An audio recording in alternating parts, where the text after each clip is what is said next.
Alright. हजुर नमस्कार। आज चाहिँ हामी रस हेनरिएटा स्कुलदेखि कोभिड-19 को बारेमा चाहिँ स्कुल क्वारेन्टाइनमा के गर्न सकिन्छ अथवा चाहिँ यहाँ संलग्न कोहीलाई देखिएको खण्डमा संक्रमण देखिएको खण्डमा चाहिँ हजुरहरू कसरी क्वारेन्टाइनमा बस्न सक्नुहुन्छ त्यसको बारेमा चाहिँ हामीले जानकारी दिने प्रयास गर्नको लागि हामीले आज यो बनाउँदैछौँ। You may have seen reports about COVID cases in area school districts. We would like to share the process if a student or employee is diagnosed with COVID-19. हजुरहरूले चाहिँ स्कुल क्षेत्रमा विभिन्न संक्रमणको कुराहरू सुन्नुभएको होला। साथसाथै चाहिँ यहाँ कार्यरत केही कर्मचारी शिक्षकहरू अथवा विद्यार्थीलाई पनि नै संक्रमण देखिएको खण्डमा चाहिँ हामीले आफू र आफ्ना यहाँ संलग्न मान्छेहरू कसरी सुरक्षित हुन सक्छौँ यसको विषयमा केही जानकारी दिन चाहदैछौँ। If there is a positive case in the school, the Monroe County Department of Health will determine if a quarantine of one or more people is needed, and it will be unique to the circumstances of each case.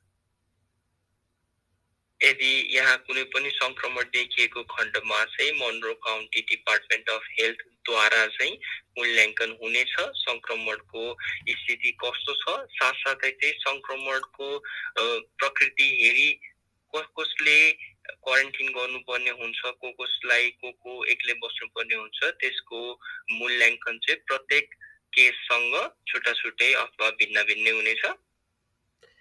We will follow the Monroe County guidelines. हामीले चाहिँ Monroe county guideline जुन तयार गरिएको छ त्यसैलाई हामीले सधैँ निर्देशिका पालना गर्नेछौँ। You can find these on our website. हजुरहरूले चाहिँ यी निर्देशिकाहरू हाम्रो वेबसाइटमा प्राप्त गर्न सक्नुहुनेछ। If a student, teacher, or staff member has no known exposure to COVID-19 but has a temperature of more than 100 degrees or has any new or unusual symptoms of COVID-19, regardless of their vaccination status, that individual must stay home or return home and contact their health provider. अनि यदि कुनै पनि यहाँ कार्यरत अथवा यहाँ संलग्न कोही पनि व्यक्ति चाहे उहाँ कर्मचारी अथवा शिक्षक अथवा विद्यार्थी हुनुहुन्छ उहाँहरूको चाहिँ तापक्रम 100 डिग्री भन्दा माथि भएको खण्डमा साथसाथै कुनै पनि संक्रमणसँग सम्बन्धित कुनै पनि लक्षण देखिएको खण्डमा उहाँहरू आफ्नो घरै बस्नुपर्ने हुन्छ अथवा यहाँ आइसक्नु भएको छ भने विद्यालय क्षेत्रमा आइसक्नु भएको छ भने उहाँलाई घर पठाइनेछ अनि त्यसपछि उहाँले चाहिँ आफ्नो व्यक्तिगत स्वास्थ्यदाता को हुनुहुन्छ उहाँसित चाहिँ सम्पर्क राख्नुपर्ने हुन्छ। If that person has been given a different diagnosis from their healthcare provider, they can return to school with a note signed by their healthcare provider. अनि यदि उहाँ उक्त व्यक्तिलाई आफ्नो हेल्थ केयर प्रोभाइडर जो आफ्नो मुख्य डाक्टर हुनुहुन्छ उहाँद्वारा चाहिँ उहाँलाई यस संक्रमण होइन कि अरू नै कुनै समस्या भएको छ अरू नै कुनै स्वास्थ्य समस्या भएको छ भनेर नोट प्रदान गर्न सक्नु भयो भने उहाँद्वारा हस्ताक्षर गरिएको नोट ल्याउन सक्नु भयो भने उहाँलाई चाहिँ हामीले पुनः लिएर आउनेछौँ यो विद्यालय क्षेत्रमा। If the individual has a negative COVID-19 test, then if they have no symptoms and are fever-free for 24 hours, they can return to school, and they must provide a copy of their negative test result. साथसाथै यसको लागि COVID-19 को लागि test गरिसकेर अनि negative result पाउनु भएकाहरू साथसाथै ज्वरो आएको खण्डमा चाहिँ ज्वरो आउन छोडेको 24 घण्टा भएका व्यक्तिहरू चाहिँ स्कुल क्षेत्रमा पुनः प्रवेश दिइनेछ तर आउँदाखेरि चाहिँ उहाँहरूको कोभिड टेस्ट नेगेटिभ भएको जुन पत्र दिइनेछ त्यो पत्र पनि साथमै ल्याउनु पर्ने हुनेछ। If the individual has a positive COVID-19 test result, that individual is placed in isolation by the Monroe County Public Health Department and can return to school only after being released from isolation by the health department. यदि उक्त व्यक्तिलाई चाहिँ शङ्का गरिएको व्यक्तिलाई COVID-19 को संक्रमण पुष्टि भएको खण्डमा चाहिँ मनरो काउन्टी हेल्थ डिपार्टमेन्टद्वारा चाहिँ उहाँलाई आइसोलेसनमा राखिनेछ अनि उहाँ चाहिँ आइसोलेसनबाट छुटाइसकेपछि काउन्टीले आइसोलेसनबाट छुटाइसकेपछि बल्ल उहाँलाई चाहिँ स्कुल क्षेत्रमा चाहिँ प्रवेश दिइनेछ.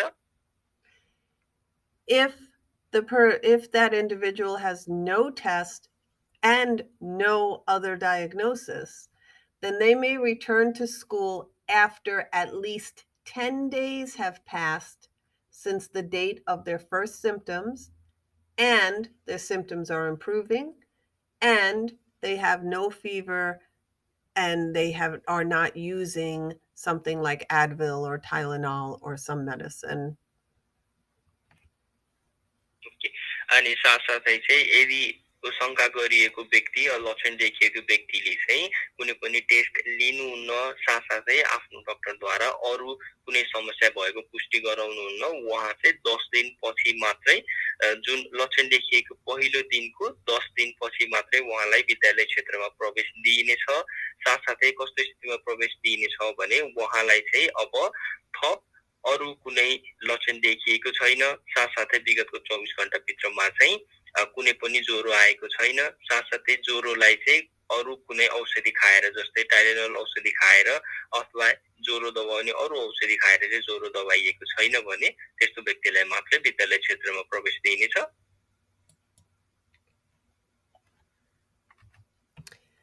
The purpose of a quarantine is to help people from spreading the virus to others. The health and safety guidelines that Rush Henrietta has in place should help limit your child's risk. However, if your child shows any symptoms of COVID, please contact your primary care provider. साथसाथै हाम्रो यहाँ भएको निर्देशिकाले चाहिँ यो quarantine किन राख्नुपर्छ भन्दाखेरि हामीले चाहिँ यदि कसैले संक्रमण भएको खण्डमा यो संक्रमणलाई चाहिँ अरूमा फैलिन नदिनको लागि हामीले यो निर्देशिका अनुसारको क्वारेन्टिनलाई फलो गर्नुपर्ने हुन्छ. अनि साथसाथै हजुरको बच्चालाई चाहिँ यदि यस्ता कोभिडका कुनै पनि लक्षणहरू देखिएको छ भने आफ्नो प्राइमरी हेल्थ केयरसँग चाहिँ प्राइमरी हेल्थ केयर प्रोभाइडरसँग सम्पर्क राखेर अनि आफ्नो बच्चाको लक्षणहरूको जाँच तुरुन्तै गराउनु होला. Quarantine can come at any time, and the number of quarantines in the district may increase. To prepare for potential quarantine, students should take their Chromebooks home on a nightly basis. Quarantine चाहिँ कुनै पनि समय हुन सक्छ, साथसाथै कुनै पनि स्थानमा हुन सक्छ. त्यही भएर क्वारेन्टिनको संख्या कुनै पनि समय बढ्न सक्छ. त्यही भएर यसको लागि सधैँ तयार रहनुपर्ने हुन्छ. साथसाथै विद्यार्थीहरूले चाहिँ आफ्नो क्रोमबुकमा सदैव ध्यान दिएर हेर्नुपर्ने हुन्छ. प्रत्येक रात सुत्नुभन्दा अगाडि चाहिँ के कस्तो छ स्थिति त्यसको बारेमा चाहिँ जानकारी राख्नुपर्ने हुन्छ. If your child needs to quarantine, expect a call from a Department of Health contact tracer. The contact tracer will provide you with information regarding your family's requirements. Your child's teacher or principal will be in touch with information regarding continuing daily instruction during the quarantine period. यदि हजुरहरूको बच्चालाई चाहिँ क्वारेन्टाइनमा राख्नुपर्ने स्थिति छ भने हजुरहरूलाई चाहिँ डिपार्टमेन्ट अफ हेल्थको कन्ट्र्याक्ट ट्रेसरबाट हजुरहरूलाई सम्पर्क हुनेछ. साथसाथै चाहिँ क्वारेन्टिनमा रहिन्जेलको समयसम्ममा बच्चाको चाहिँ टिचर अथवा प्रिन्सिपलद्वारा दैनिक रूपमा हामी अब के गर्न सकिन्छ त्यसको बारेमा चाहिँ दैनिक रूपमा हजुरहरूलाई जानकारी साथसाथै कुराकानी हुनेछ. If your child's classroom is quarantined, the school principal will notify the families via e-news. This will happen on the first occasion. If this happens again, General notices will not be provided via e-news. The district is updating its COVID-19 dashboard on a weekly basis. पहिलो पटक यदि हजुरहरूको बच्चा रहेको कक्षा चाहिँ quarantine हुँदैछ भने हजुरहरूलाई चाहिँ ई-न्युजद्वारा जानकारी दिइनेछ। तर यदि यो दोस्रो पटक हुँदैछ भने चाहिँ जिल्लाद्वारा आफ्नो ड्याशबोर्ड हप्तै पछि अपडेट हुने गर्दछ। त्यहाँ चाहिँ नयाँ नयाँ कुराहरू त्यसपछि त्यहाँबाट जानकारी हुनेछ हजुरहरूलाई। Students, visitors, and employees are required to wear a mask inside buildings and on buses. Masking is required regardless of vaccination status. Bandanas, gaiters, and fishnet style masks are not allowed. The district has the right to ask a student wearing an inappropriate mask to wear one of our disposable masks instead. अनि विद्यालय क्षेत्रभित्रमा चाहिँ यहाँ आउनुहुने सबैजना भिजिटरहरू, यहाँ काम गर्ने शिक्षकहरू अथवा अन्य कर्मचारीहरू साथसाथै विद्यार्थीहरू सबैलाई मास्क अनिवार्य रूपमा लगाउनु पर्ने हुनेछ। अनि मास्क चाहिँ आफूले भ्याक्सिनेसन लगाउनु भएको छ कि छैन, कोभिड विरुद्धको खोप लगाए पनि नलगाए पनि हजुरहरूले लगाउनै पर्ने हुन्छ।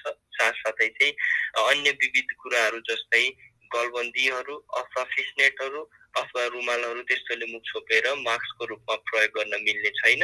साथसाथै जिल्लालाई चाहिँ विद्यार्थीहरूले प्रयोग गरेको मास्क आफूले चित्त बुझ्दो नभएको खण्डमा स्कुलद्वारा दिइने डिस्पोजेबल मास्क प्रयोग गर्नको लागि भन्न पाउने अधिकार रहनेछ। Of course, if your child has a fever of 100 degrees or higher, please keep them home.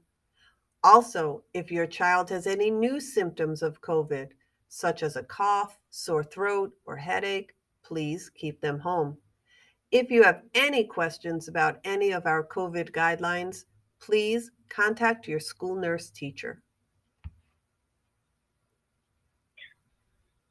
साथसाथै हजुरको बच्चालाई चाहिँ 100 डिग्री भन्दा माथिको तापक्रम रहेको छ, कुनै पनि ज्वरो आएको छ भने बच्चालाई चाहिँ घरै राख्नु होला। साथसाथै कुनै पनि अन्य कोभिडसँग सम्बन्धित लक्षणहरू देखिएको खण्डमा पनि बच्चालाई चाहिँ घरै राख्नु होला। जस्तै खोकी लाग्ने, टाउको दुख्ने, स्यास्या हुने यस्तो समस्याहरू देखिएको खण्डमा पनि हजुरले चाहिँ बच्चालाई घरै राख्नु होला। अनि साथसाथै यस्तो लक्षण देखिएको खण्डमा चाहिँ स्कुलमा सम्पर्क राखेर हामीलाई पनि जानकारी दिनु होला।